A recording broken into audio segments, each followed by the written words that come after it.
Los atletas del futuro. Se parecen a los atletas de ahora, pero son muy distintos. Tienen un secreto.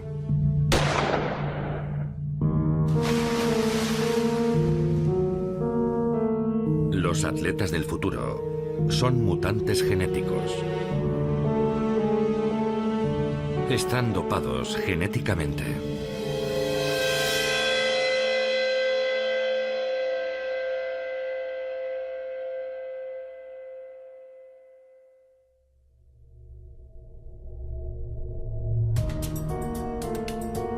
El dopaje genético es la consecuencia lógica de las investigaciones biotecnológicas modernas. Hay que preguntarse siempre de quién es el mérito de lo que vemos en la pista, del atleta o del biotecnólogo.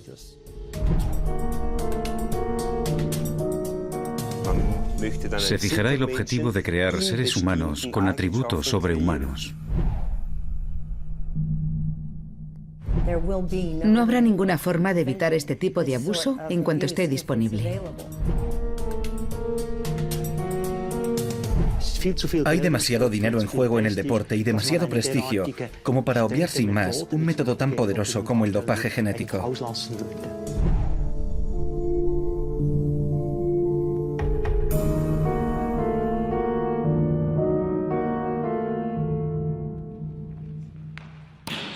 Para la mayoría de la gente, el deporte es ocio, pero para ciertas personas es un negocio. Una cosa está clara. El dopaje existe a muchos niveles en el deporte, y siempre ha sido así, de una u otra forma. El dopaje no transforma en campeón mundial a alguien que se pasa todo el día delante del televisor, pero sí proporciona a un buen atleta la ventaja que necesita para ganar. Doparse es emplear productos que optimizan el rendimiento en un deporte concreto. Hormonas del crecimiento, hormonas de células sanguíneas, hormonas tiroideas, testosterona, insulina, anfetaminas, betabloqueantes, la propia sangre. Pero el dopaje genético vuelve obsoletas las píldoras, inyecciones e infusiones, pues con la debida ayuda extra de los genes, es el propio atleta quien se dopa a sí mismo, en su propio cuerpo. ¿Será el dopaje genético la droga perfecta? A partir de un nivel de rendimiento dado, los atletas son susceptibles de toparse con un control antidopaje en cualquier momento, durante un entrenamiento o incluso en su casa. Weber, soy Berhoff, de la agencia antidopaje. ¿Le importaría acompañarme a la sala de control? ¿Conoce usted el procedimiento? Los atletas de élite han de rendir cuentas a las autoridades en todo momento. Todo el que no esté localizable se convierte en sospechoso de dopaje. Quítese la camisa. Bájese los pantalones hasta la rodilla. Póngase ahí delante. Y deme una muestra de orina de 90 mililitros. O más si lo desea. Pero pocos atletas dopados son descubiertos en inspecciones sorpresa como esta. Cuando se pesca a los peces gordos o se destapa un escándalo importante, suele deberse a una denuncia. Los métodos modernos de dopaje son demasiado sofisticados, al igual que la mafia que dirige las operaciones. Con el dopaje genético, todo se volverá aún más sofisticado y más eficaz. Estas muestras se dirigirán ahora hacia un laboratorio. Viajamos a Estados Unidos, a San Diego.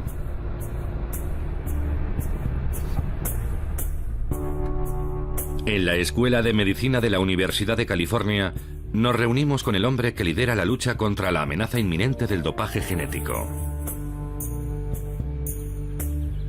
Es el profesor Theodore Friedman. Es uno de los pioneros de la investigación genética y dirige el grupo de expertos en dopaje genético de la Agencia Mundial Antidopaje, o AMA.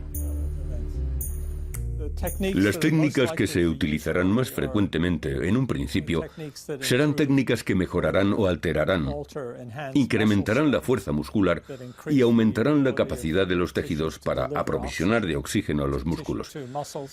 Sustancias como la eritropoyetina, que produce más glóbulos rojos en la sangre, o fármacos, o genes que afecten la forma en que los tejidos aprovechan la energía. Los usarán entrenadores y atletas de forma ilícita y antiética. Y se pueden ganar sumas enormes de dinero siempre y cuando se esté dispuesto a usar cualquier técnica para ganar. Así que creo que hay mucha presión para recurrir a la genética. Y creo que eso hace casi inevitable que acabe siendo usada. ¿Es algo tan malo la manipulación de los atletas? No todo el mundo lo cree. Hay un bioeticista escéptico en la Fundación para las Artes y las Tecnologías Creativas de Liverpool. Se llama Andy Mia. Es un pensador heterodoxo que vuelve locos a sus colegas cuestionando todas sus presuposiciones. El deporte necesita modificaciones genéticas. La cuestión no es si debemos usarlas en el deporte. El deporte las necesita porque se basa en que los atletas trasciendan los límites humanos. La cultura del deporte de élite se basa en eso. Obligamos a los atletas a emplear tecnologías que su rendimiento para conseguir esa trascendencia. Atletas especialmente criados para superar los límites humanos. En este laboratorio de control del dopaje no entran en juego las consideraciones éticas. Hay 35 laboratorios certificados como este en todo el mundo. Su tarea es buscar muestras contaminadas para mantener el deporte limpio. La muestra A es sometida a un análisis bioquímico, mientras que la muestra B es almacenada. Será usada en caso de que sea hallada una sustancia dopante en la muestra A y el atleta en cuestión lo niegue. Pero si el atleta no está dopado con una hormona, sino con el gen de esa hormona, ningún laboratorio podrá detectarlo. Así que la muestra B permanecerá en la nevera durante 8 años, por si surgen nuevos métodos de detección en el futuro. El hecho de que algo no pueda ser detectado es uno de los principales factores de abuso. Lo hemos visto con los esteroides anabolizantes. No eran ni por asomo tan eficaces como otras sustancias, pero se consumían porque eran indetectables. Las investigaciones antidopaje se llevan a cabo en una serie de universidades y laboratorios, como la Escuela Superior de Deportes de Alemania en Colonia. La Agencia Mundial Antidopaje apoya su labor para ganar la carrera contra el dopaje genético. Los investigadores de Colonia están buscando la forma de detectar manipulaciones genéticas en el crecimiento muscular. Con ese objetivo, reclutan a voluntarios para ejercitar sus músculos.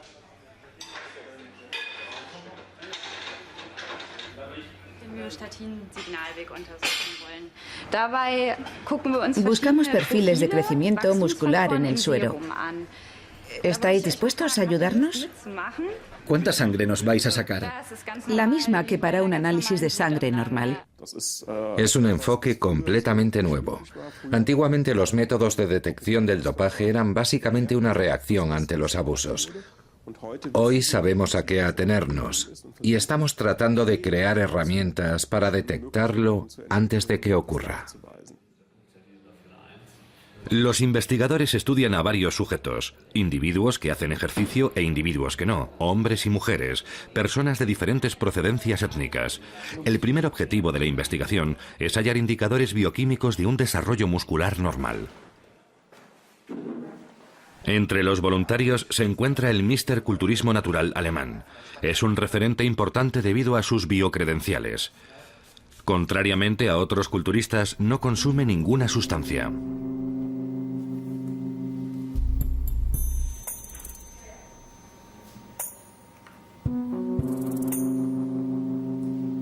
El dopaje genético no será detectable en la sangre o la orina, pues los genes están en cada una de las células de nuestro cuerpo, en nuestro material genético.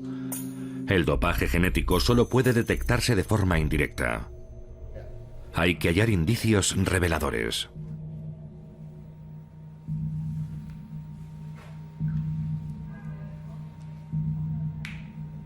Uno de estos indicadores podría ser una sustancia llamada miostatina, que limita el crecimiento muscular. La manipulación genética podría ser delatada por un nivel anormal de miostatina o la presencia de productos de la degradación de esta en la sangre. Pero ¿cuál es la norma? Eso es lo que este estudio pretende mostrar. Basta con echar un vistazo a los anales del deporte para entender la importancia de los genes en el rendimiento físico. Todos los ganadores de un oro olímpico en 100 metros masculinos tienen algo en común, aparte de la medalla. El color de su piel. Usain Bolt en Pekín, Justin Gatlin en Atenas, Maurice Greene en 2000, Donovan Bailey en 1996, Linford Christie, Ben Johnson en Seúl, descalificado por dopaje, Carl Lewis en Los Ángeles. La gran excepción tuvo lugar en 1980. Allen Wells solo ganó porque Estados Unidos y otras naciones plusmarquistas boicotearon los Juegos Olímpicos de Moscú. El último campeón olímpico blanco genuino ganó la medalla hace 38 años. Fue el atleta soviético Valery Borsov en Múnich.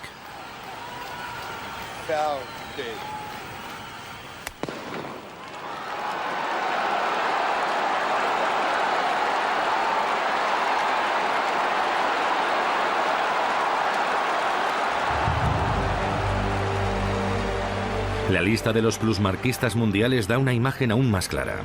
Hoy por hoy, el hombre más rápido del mundo es Usain Bolt, con un fabuloso récord de 9,58 segundos.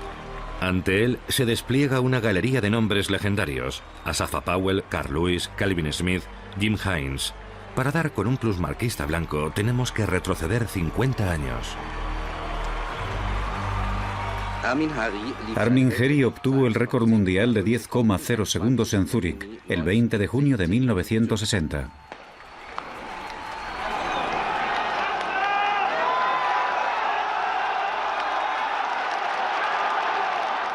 Así que podría decirse que negro es sinónimo de rápido.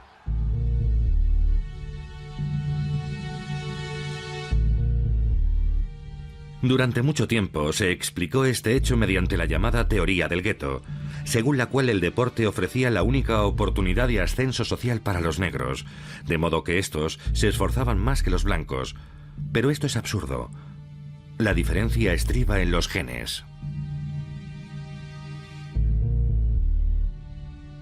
Está probado científicamente, y aquí se está profundizando en ello.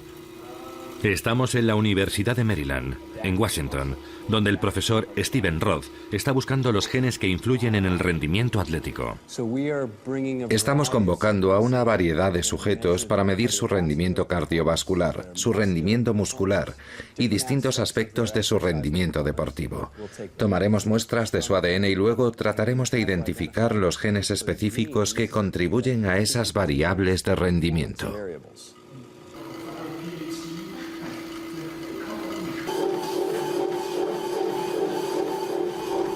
Se están llevando a cabo estudios similares en varias universidades de otros países.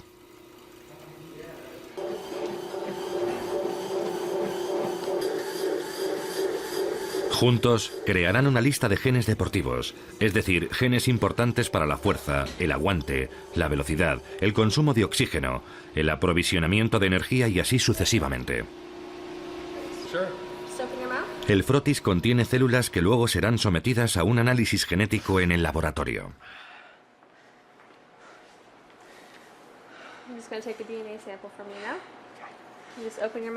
Los científicos ya han identificado más de 220 genes importantes para el rendimiento atlético y cada vez descubren más.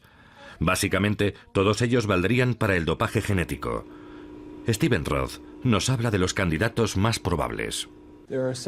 Se han identificado varios genes que probablemente sean importantes para el deporte. Se ha identificado la eritropoyetina. La miostatina es un objetivo para la terapia genética y el dopaje genético. El factor de crecimiento insulínico tipo 1 es otro blanco potencial del dopaje genético. ¿Y se van a explotar pronto? ¿Qué opina usted? No lo sé. No lo sé.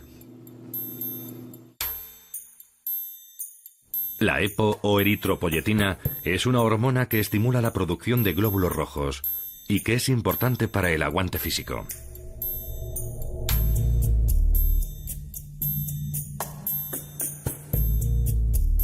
La miostatina controla el crecimiento muscular, ideal para los halterófilos.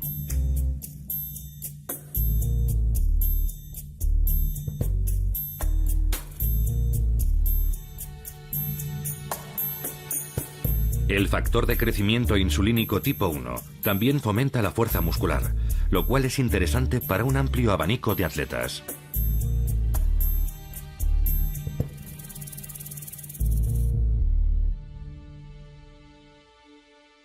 Sabiendo lo importantes que son los genes para los atletas, ¿es ético emplear ese conocimiento para incrementar la fuerza, la resistencia y la velocidad? Muchos argumentos plantean si la modificación genética consiste en jugar a ser Dios. Si es así, entonces llevamos muchos años haciéndolo. Y si no, creo que no es más que otra manera de usar la tecnología para mejorarnos a nosotros mismos. Somos obras incompletas, nuestra biología evoluciona, y los medios con los que lo hace están cambiando. Y nuestra intervención forma parte de ese proceso. No es algo que debamos percibir como contrario a la naturaleza. De hecho, la modificación genética debería estar equiparada con la biología, como otras formas anteriores de perfeccionar nuestro organismo. Decir, como lo hacen ciertos miembros de la comunidad pro dopaje genético, que este no es más que una extensión natural de la tecnología y que estos atletas modificados genéticamente son naturales, me parece absurdo. No creo que haya nada natural en ello.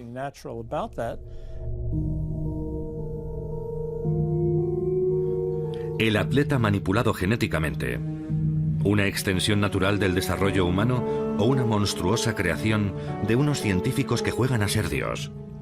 Nadie podría decirlo al ver a esta mujer. Sus genes determinan su rendimiento. Pero, ¿qué hacen exactamente estos genes? Están en cada una de las células de nuestro cuerpo, apiñados dentro del núcleo. Nuestro material genético. Enrollado en nuestros cromosomas está el ADN, una molécula de doble hélice indudablemente especial. En su código químico encierra los planos de nuestra vida.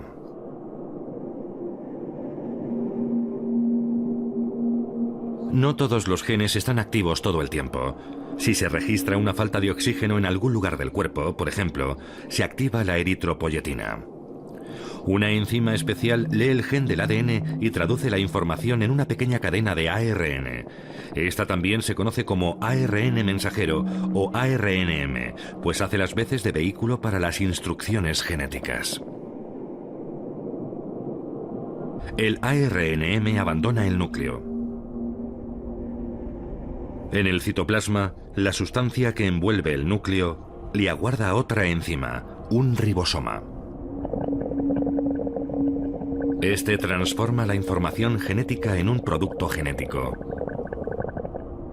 En el caso del gen de la eritropoyetina, la transforma en una hormona que estimula el crecimiento de los glóbulos rojos en el cuerpo y ayuda a incrementar la resistencia del atleta. O, dependiendo del gen, lo vuelve más fuerte o le da más energía.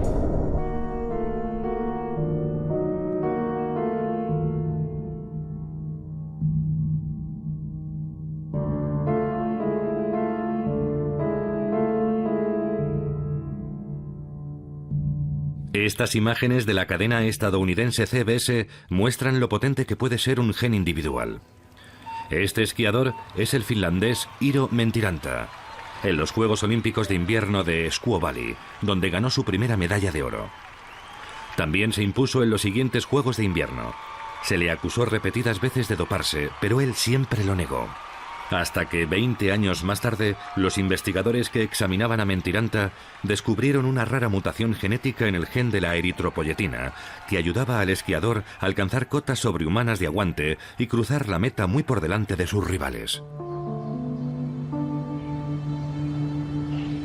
Otro gen específico puede causar una fuerza desproporcionada, como lo confirma un caso en el Hospital Charité de Berlín.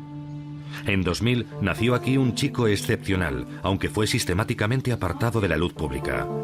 Solo podemos recrear su historia. Los médicos advirtieron inmediatamente que el niño tenía un problema. Incluso de recién nacido, tenía músculos de culturista. Primero se sospechó que podía padecer algún tipo de enfermedad. El chico fue examinado y escaneado por una legión de especialistas. Los médicos estaban perplejos, pero acabaron dando con la explicación. El chico tenía un gen defectuoso, el gen de la miostatina.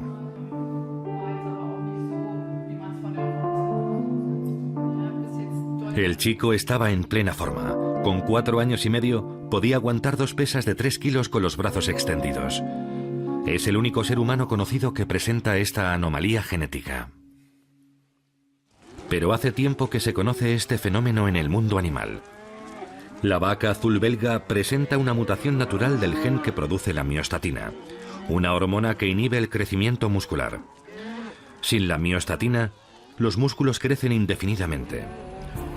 Hallazgos genéticos como estos inducen tentaciones en el deporte. De ahí el compromiso de la sociedad científica más importante del mundo, la Asociación Americana para el Avance de la Ciencia. Hablamos con el director de su área ética y legal. Si se puede obtener un beneficio, y en muchos casos es monetario, habrá gente dispuesta a abusar de la genética con objetivos interesados o antiéticos. Creo que ha quedado demostrado en la historia, desde Galileo e incluso antes, que la ciencia puede ser explotada por distintas organizaciones e individuos para servir a fines con los que otros podrían estar en desacuerdo. Pero en un momento dado tendrán la capacidad de hacerlo y lo harán.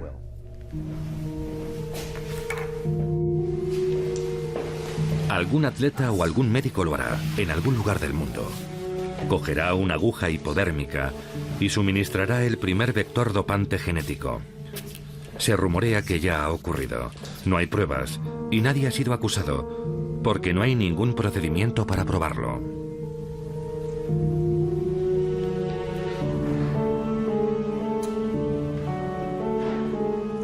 Pero los genes no pueden inyectarse sin más, como los esteroides anabolizantes o la eritropoyetina. Hace falta algún tipo de vehículo para transferir un gen exógeno a un individuo. Un virus. Por ejemplo, un virus manipulado genéticamente e inyectado en la corriente sanguínea del atleta. Los virus no son organismos. Están hechos de material genético recubierto con una capa protectora. Los virus no pueden reproducirse, pero son listos.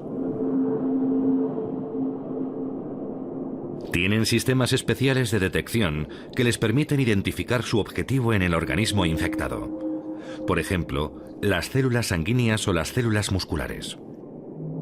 Se fusionan con la célula e introducen en ella su propio material genético. El material genético viral accede entonces al núcleo de la célula receptora con la que se ha fusionado y lo reprograma.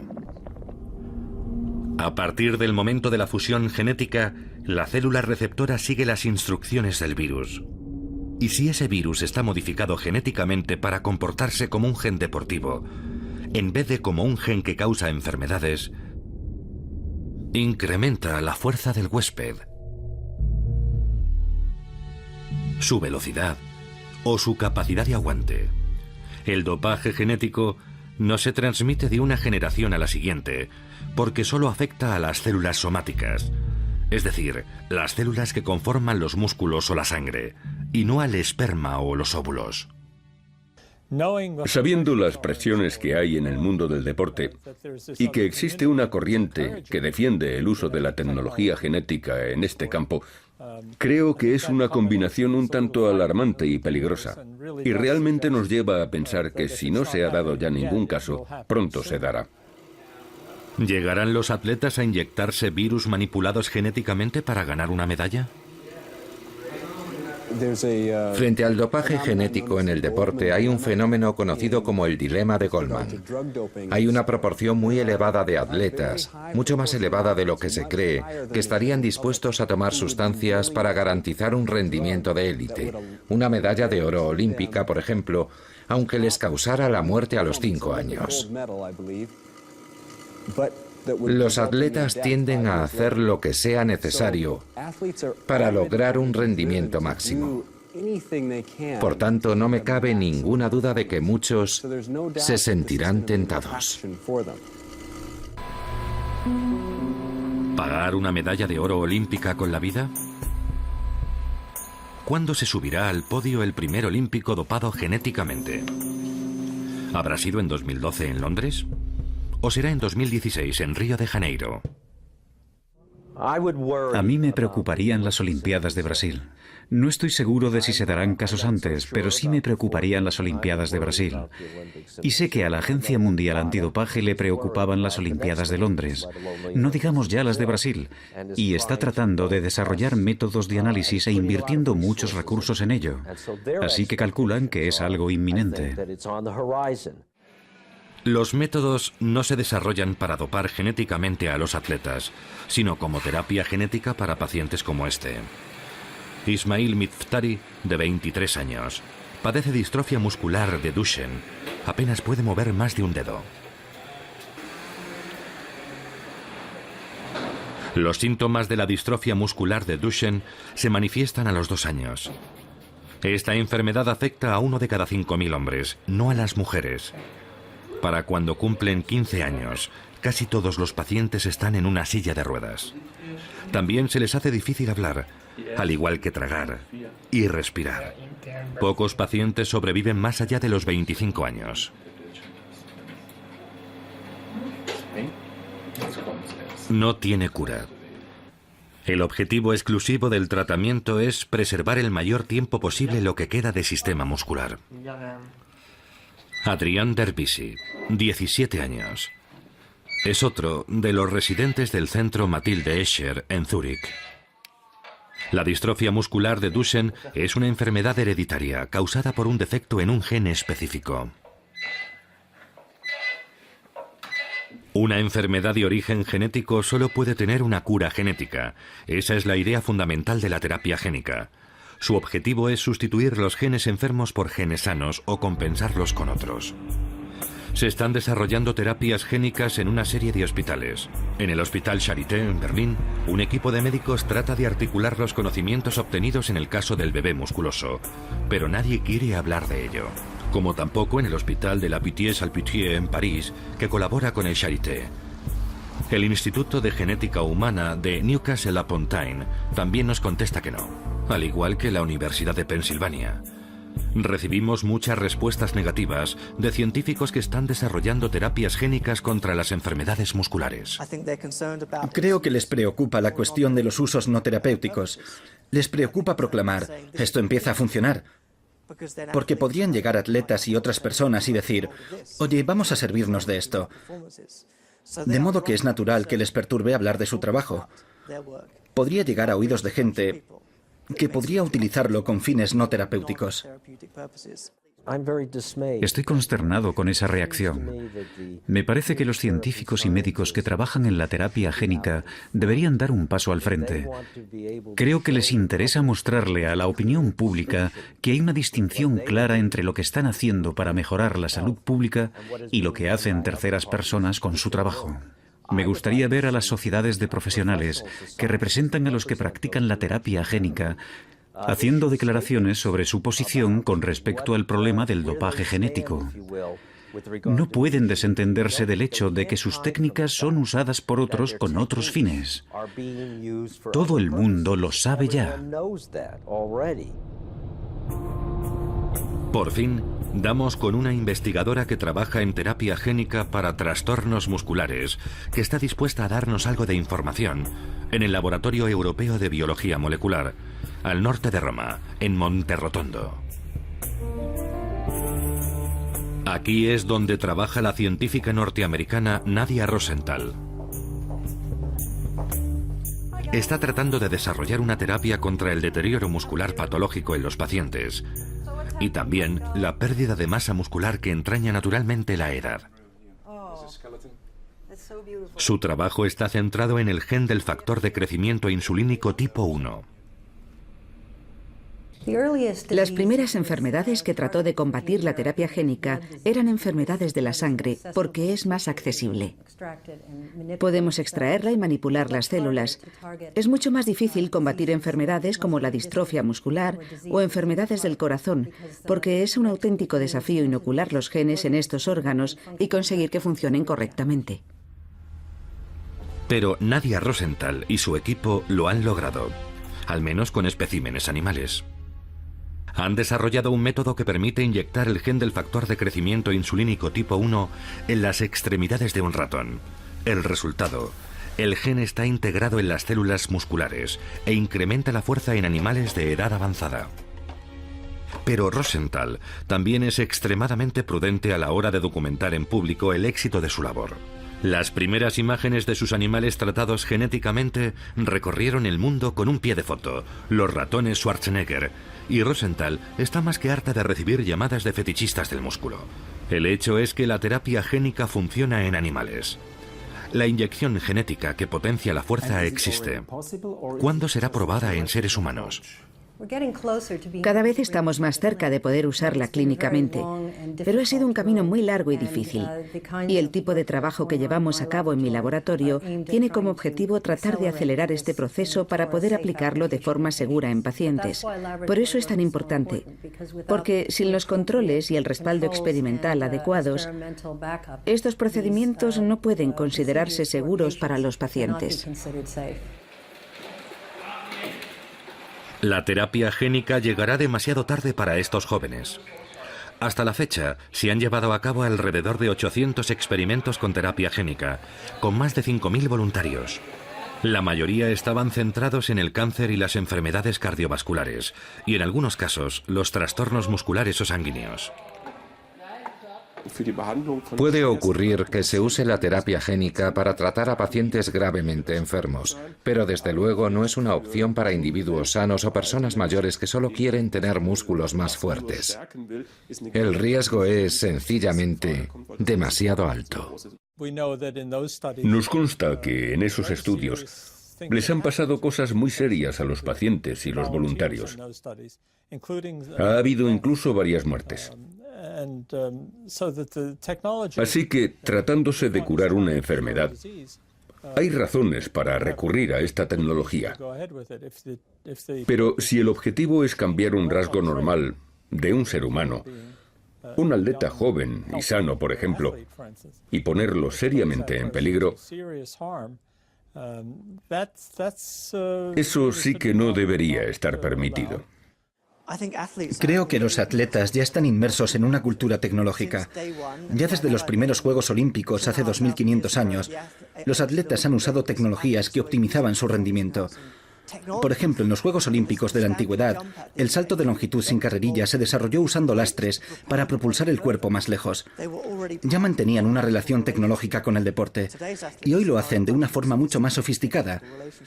Todo se reduce a la cuestión de la naturaleza y la tecnología. No tiene sentido decir que los atletas son seres naturales. Deberíamos renunciar cuanto antes a esa idea. Existe un tipo de tecnología que pensamos que enriquece el rendimiento deportivo, y creo que es el tipo de tecnología que permite que los atletas se entrenen más duro y desarrollen una mayor capacidad de rendir.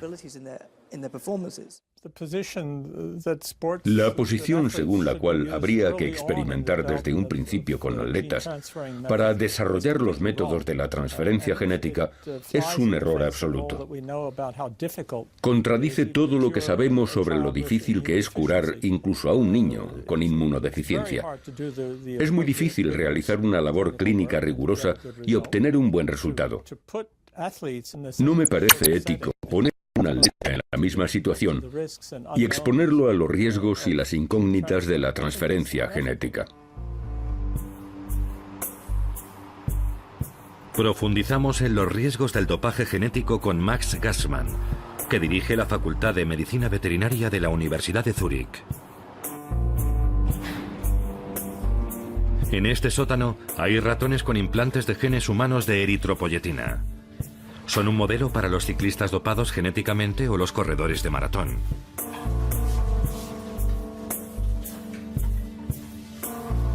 Gracias al gen extra, los ratones producen altas dosis de glóbulos rojos, al igual que los atletas que usan hoy la eritropoyetina convencional. Someten al ratón corredor a una prueba de resistencia en un tanque de agua. Dicho sea de paso, los ratones son naturalmente buenos nadadores.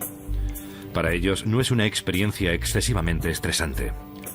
La gran diferencia entre el dopaje hormonal y el genético es que la ingesta de hormonas puede interrumpirse, mientras que un gen implantado dura para siempre, o por lo menos mucho tiempo. Y regular un gen es una tarea mucho más complicada que implantarlo. Los efectos secundarios son muy importantes. Los animales solo son la mitad de longevos. Mueren más o menos con la mitad de su esperanza de vida. Un ratón normal vive unos 2 años y los míos apenas 1. Les estallan los vasos sanguíneos, tienen el hígado dañado, hay un deterioro visible en su sistema muscular, padecen insuficiencia renal y su sistema muscular y sus células nerviosas presentan señales visibles de deterioro. Dicho de otro modo, todo el cuerpo del animal se resiente de los niveles excesivamente elevados de eritropoyetina en sangre. ¿Cuáles serían, pues, las consecuencias para los atletas dopados genéticamente? Sin duda, podría suponer una ventaja al principio. El atleta tendría más glóbulos rojos, pero con el tiempo su sangre se volvería muy espesa. Y si no se controla debidamente el gen de la eritropoyetina, la producción de glóbulos rojos sigue hasta que la sangre está demasiado viscosa como para circular. Imagínese cuánto tiene que trabajar un corazón para bombear una sangre tan espesa como la miel a través de los vasos sanguíneos. Max Gassmann colabora con el Tribunal de Arbitraje Deportivo como experto en casos de EPO. También asesora a la Agencia Nacional Antidopaje Suiza. Matthias Kamber, director de la Fundación Antidopaje de Suiza, fue uno de los primeros en abordar la amenaza del dopaje genético. Los riesgos del dopaje genético disuadirán sin ninguna duda a ciertos atletas que se han dopado anteriormente con sustancias convencionales, porque el dopaje convencional puede interrumpirse, pero el dopaje genético va un paso más allá.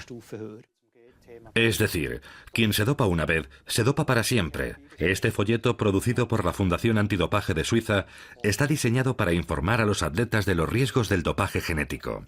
Ahora también forma parte de las campañas de prevención de muchos otros países europeos, pero Kamber no se hace ilusiones sobre su eficacia. La historia demuestra que toda sustancia potenciadora del rendimiento, usada para curar una enfermedad, será empleada tarde o temprano en el deporte. Cualquier sustancia que crea campeones será consumida, por serias que sean las advertencias. Fijémonos, por ejemplo, en el desarrollo de la eritropoyetina.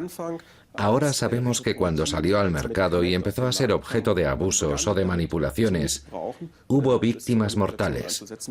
Murieron muchos ciclistas, por ejemplo. También sabemos que los esteroides anabolizantes tienen importantes efectos secundarios que el usuario no tarda en constatar. Y aún así, la gente los sigue usando. Pero hay noticias de un éxito al menos en uno de los frentes, desde la Escuela Superior de Deportes de Alemania en Colonia. Se ha desarrollado un test para una forma particular de dopaje genético. No puede detectar la transferencia genética, pero sí la manipulación de un gen específico que controla el metabolismo de la energía. Es un buen comienzo. Mientras tanto, las muestras tomadas para detectar la miostatina han sido analizadas. Estos son los perfiles de MioPro de los culturistas naturales del grupo de control. Y a continuación, vamos a ver las curvas de amplificación de los culturistas naturales. Se han desplazado todas hacia la izquierda, lo cual significa que debería haber más MioPro en el suero. Sí. ¿Se ha descubierto entonces un modo de detectar el dopaje genético en el caso de la miostatina? Desde luego no es un test definitivo para detectar el abuso de miostatina. Básicamente solo estamos recabando indicios para ver si puede servir para elaborar un método de detección. Basta con dar un paso adelante para que se presente una nueva amenaza. Patrick Dill trata de reproducir un experimento llevado a cabo por un equipo de investigadores chinos que conmocionó el mundo de la ciencia. Doparon ratones no con genes enteros, sino con diminutos ladrillos genéticos que desactivan el gen de la miostatina y producen un crecimiento muscular extremo.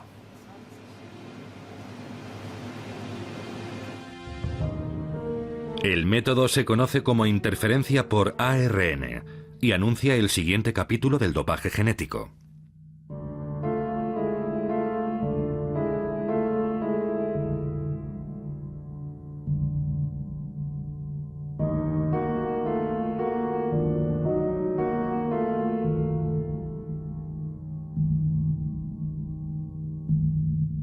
Los genetistas creen que la interferencia por ARN será usada en el futuro en toda clase de ámbitos. Se trata de aprovechar unos diminutos ladrillos genéticos conocidos como ARN de silenciamiento, o SIARN, que tienen la capacidad de desactivar cualquier gen. Las moléculas están a la venta, algunas incluso a través de Internet, y están hechas a medida para neutralizar un gen específico. Cuando el ARN de silenciamiento penetra en una célula, la molécula de doble hélice es dividida por una enzima producida en el cuerpo. Ahora la bomba está activada, por así decirlo, y a la espera de que el mensaje genético sea enviado desde el núcleo en una sustancia mensajera, el ARNM. El ARNM y el SIARN son un cóctel perfecto. En cuanto se combinan, entra en juego otra enzima del cuerpo que destruye la doble hélice. De esta forma, se impide que el gen se transforme en un producto. El gen ha sido silenciado. Lo alarmante del experimento chino es que el SIARN no había sido inyectado en los ratones a través de un procedimiento elaborado, sino que simplemente se les dio de comer. Patrick Thiel está extremadamente preocupado. Si esto es realmente así, es un escenario muy preocupante. Esas diminutas moléculas son muy fáciles de producir, así que si basta con ingerirlas y tienen el efecto deseado, tenemos todos los ingredientes para fomentar los abusos. Sobre todo en los deportes populares. Se estima que unos 15 millones de personas abusan de los esteroides anabolizantes para construir sus músculos, a pesar de los efectos secundarios como la insuficiencia hepática, los tumores y la impotencia. Y ahora están llegando los suplementos genéticos para la musculación. Los investigadores no están al corriente de los programas de investigación y desarrollo de las compañías farmacéuticas, así que no disponen de la información para desarrollar test desde un principio. Por supuesto que es frustrante, porque sabemos que este material existe. Hay estudios clínicos. Hay sangre de esos estudios clínicos. Y solo necesitaríamos una pequeña cantidad de esa sangre para comprobar si el test funciona. Esto apunta a otro actor clave. Las compañías farmacéuticas tienen la oportunidad de colaborar con las autoridades para asegurarse en lo posible de que los productos que fabrican no sean usados para el dopaje genético. Esto demuestra que el verdadero dopaje es el dinero. El deporte es un negocio, y hasta la ciencia es un negocio.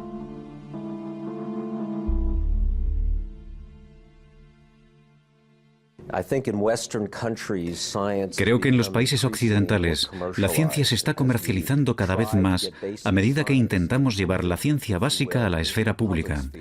En su mayoría, creo que a los científicos y a los médicos les interesa sinceramente desarrollar nuevos fármacos, técnicas, etc., para ayudar a la gente y contribuir a la salud pública. Pero sabemos que también hay una cara oculta, y algunas de estas cosas también pueden ser usadas con otros fines, como el dopaje en el deporte.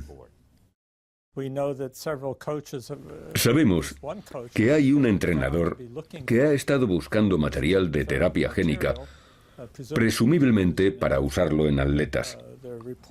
Ha habido denuncias de que en los Juegos Olímpicos de Pekín había científicos y laboratorios ofreciendo terapia génica.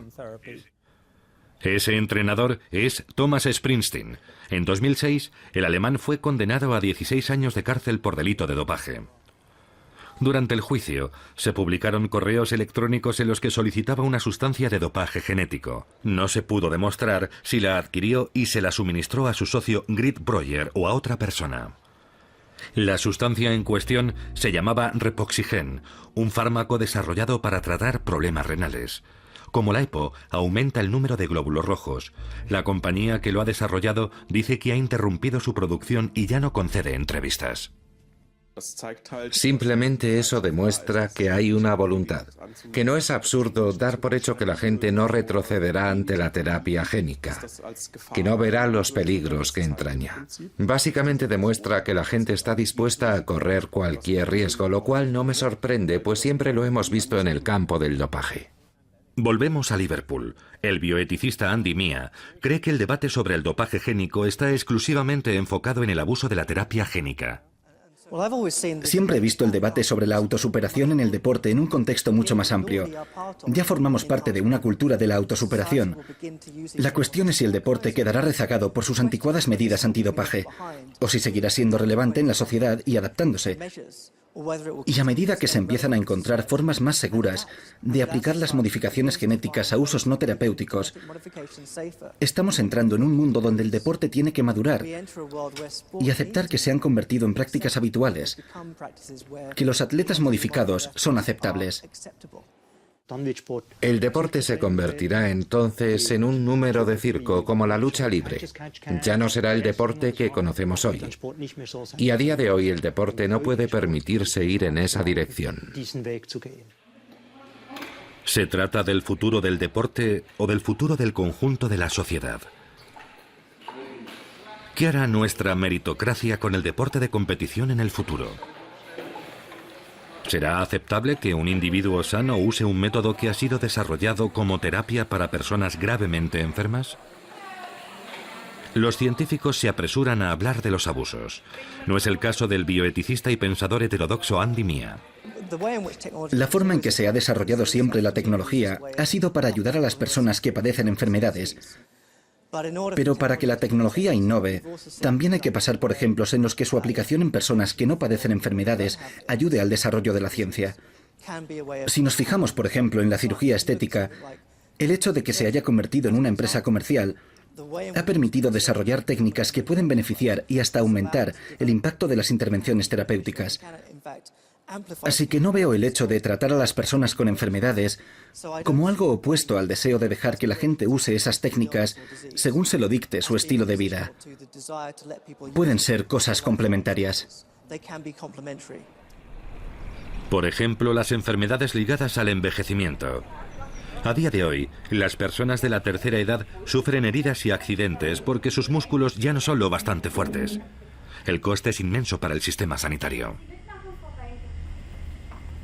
Si investigadores como Nadia Rosenthal desarrollan una terapia génica que refuerza los músculos debilitados, ¿restringiremos su uso al tratamiento de las discapacidades severas? ¿O se pondrá también a disposición de las personas mayores? Inicialmente para reducir el coste de la sanidad, luego para ayudarlas a mantenerse activas y móviles el mayor tiempo posible, y por fin como ingrediente de un estilo de vida. Como sociedad, apoyamos la calidad de vida más allá de la terapia, más allá de lo que es natural. Nos interesa que las personas sean capaces de realizar las tareas que se proponen, permitir que puedan desempeñar las tareas que desean y ayudarlas en la medida de lo posible.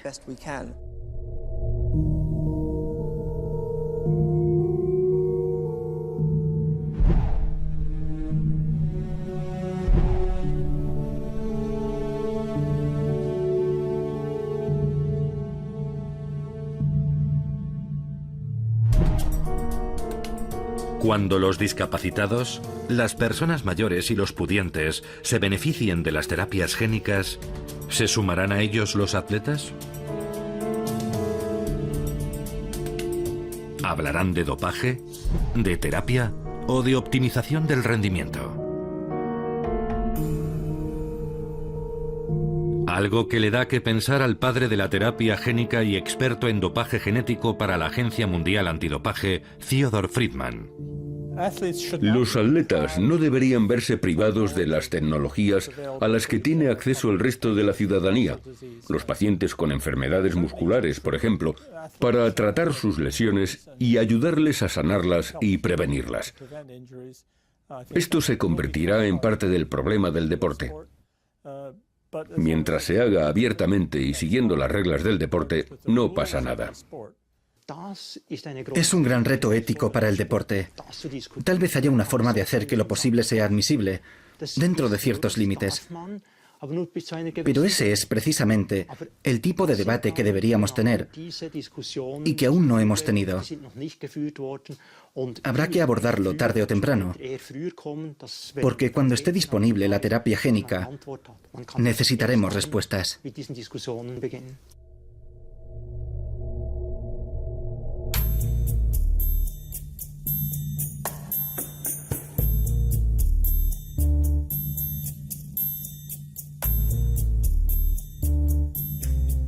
¿Es el atleta modificado genéticamente una consecuencia inevitable de una sociedad obsesionada con el rendimiento?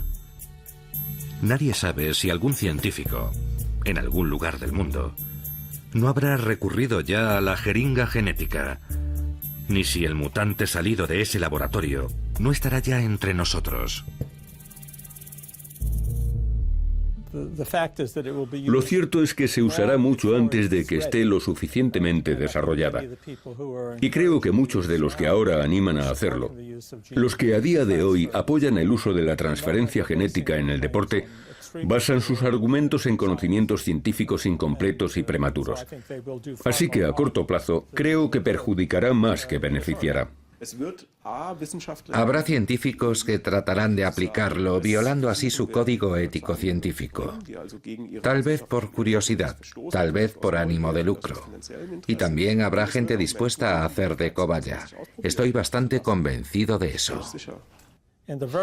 A largo plazo creo que es bastante probable que la manipulación genética halle su sitio en el deporte.